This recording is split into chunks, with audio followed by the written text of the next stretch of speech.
तो जय हिंद बच्चों, हमारे पास एक डाउट क्वेश्चन है। देखिए इसमें कहा जाता है ये man needs this much amount है ना 34,960 रुपीज आफ्टर 5 years, 5 साल के बाद।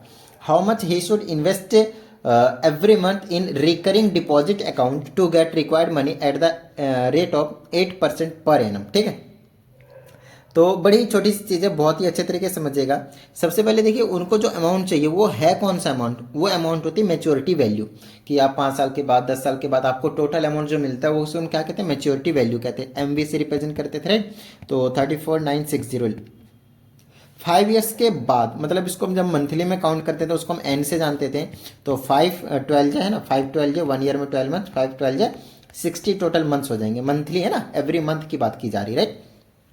और रेट जो है हमारे पास वो है आपके पास 8%। तो सबसे पहले मैच्योरिटी वैल्यू का फॉर्मूला लेके, आपके पास दो ही फॉर्मूला आपके पास बैंकिंग में, ठीक है।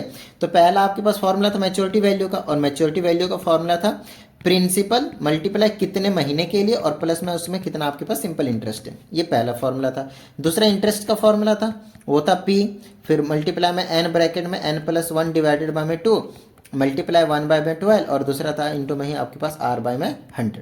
तो ये आपके पास था, आपके पास दूसरा फॉर्मूला। बस यही दोनों फॉर्मूले से हम काम कर जाएंगे सारे के सारे। चलिए बड़ी छोटी सी चीज़ें देखिएगा। देखिए मैच्योरिटी वैल्यू की जगह मैच्योरिटी वैल्यू लिख देता हूँ 34,960। प्रिंसिपल अमाउंट मतलब हर महीना आप कितना डिपॉजिट करने वाले हैं रिकरिंग डिपॉजिट में अकाउंट में, वो है, तो वो हमें नहीं पता, पी रहने देता हूँ। और इंटू में एन, एन की जगह क्या रख देता हूँ 60 राइट। और प्लस में आई, आई आपको नहीं पता था, इसको फर्स्ट इक्वेशन पुट कर लें। आई एक बार हम इस वाले फॉर्मूले से निकाल लेंगे और वापस इसमें पुट करके हम पी की वैल्यू को कैलकुलेट कर लेंगे, ये मेरा टारगेट रहेगा। ठीक है, चलिए तो आई ऐसे ही रखता हूँ, इस वाली इक्वेशन को सॉल्व कर देता हूँ। पी नहीं पता अपने को, एन देखिए एन कितना है 60 है राइट।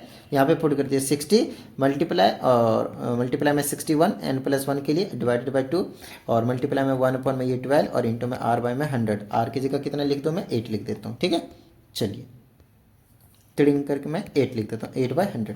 चलिए फटाफट इसको काटापीटी कर देते हैं।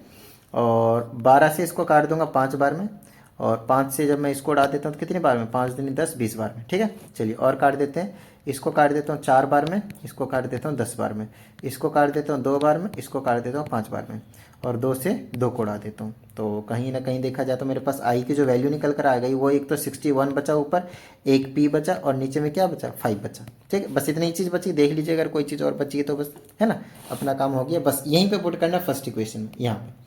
तो मेरे पास हो जाएगा 34,960 इज इक्वल टू 60p, और प्लस में आई के जगह पे क्या रख दूँ मैं 61 p डिवाइडेड बाय में 5। ये रही आपके पास, समझ में आ गई बात। ठीक है, चलिए तो ये आ जाएगा मेरे पास 34,960 इज इक्वल टू, इसके नीचे 1 लीजिए और एलसीएम ले लीजिए, तो मेरे पास 5 आ जाएगा। 1 5 जो 60 बच्चे 300 होता है ना मेरे हिसाब से, जहाँ तक याद है 6 ये 300, प्लस में 5 1 तो आ जाएगा 61p। चलिए इधर उधर कर क्रॉस मल्टीप्लाई कीजिएगा तो इसको ऐड करेंगे तो कितना आ जाएगा 361p, और क्रॉस मल्टीप्लाई कर इसको करेंगे तो 34,960 मल्टीप्लाई में 5 कर लूँगा। ठीक है, चलिए आगे काम करते हैं। p निकालना है तो 34,960 और मल्टीप्लाई में 5 डिवाइडेड बाय में 361 है। बस इसको मल्टीप्लाई डिवाइड, इसको मल्टीप्लाई करके जो भी आता है वो, और 361 से डिवाइड कर लीजिए। राउंड ऑफ करके मेरे हिसाब से डेसिमल में आएगा ये वाला आंसर, तो कोई दिक्कत नहीं, वो आपके पास रुपीज़ में आंसर हो जाएगा पर मंथ का कंप्लीट आंसर। आई होप आप सभी को समझ में आया होगा, और अगर ऐसा है तो फटाफट वीडियो को लाइक कर दीजिए। साथ ही अगर आप इस चैनल पे एक नए स्टूडेंट है, चैनल को सब्सक्राइब करके बेल आइकन को जरूर प्रेस कीजिएगा। चलिए मिलते हैं अगली वीडियो, प्रैक्टिस करते रहिएगा। जय हिंद।